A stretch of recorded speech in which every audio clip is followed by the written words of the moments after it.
মক্কার তরুণ ছাগল পালতো মুশরিকের বিশ্বনবী আর আবু বকর রাদিয়াল্লাহু তাআলা আনহু একবার গেলেন। বিশ্বনবী বলেন, আমি খুব ক্ষুধার্ত, তোমার কাছে কি দুধ আছে ছাগলের? আব্দুল্লাহ ইবনে মাসউদ বলে, আছে, কিন্তু এটা আমার মালিকের, আমি তো দরদ দেখাই আমার মালিকের দুধ আপনি পথিক, আপনারে দিতে পারি না।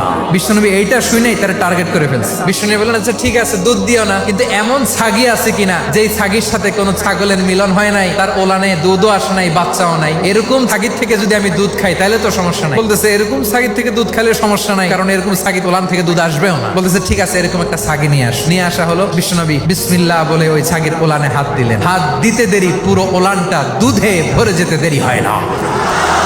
বিশ্বনবী আর আবু বকর রাদিয়াল্লাহু তাআলা আনহু দহন করে পেট ভরে খেলেন। এই দৃশ্য আব্দুল্লাহ ইবনে মাসউদের হৃদয়ে দাগ কাটলো। এই মুজিজা দেখে তিনি বললেন, আশহাদু আল্লা ইলাহা ইল্লাল্লাহ। ওনাকে টার্গেট করে বিশ্বনবী দেখলেন এমন ইন্টেলেকচুয়াল ব্রেন, উনি সূক্ষ্ম সূক্ষ্ম জিনিস বুঝে বেশি, ফিকহি জ্ঞান ওনার মধ্যে বেশি। বিশ্বনবী ওনাকে কোরআনের জ্ঞান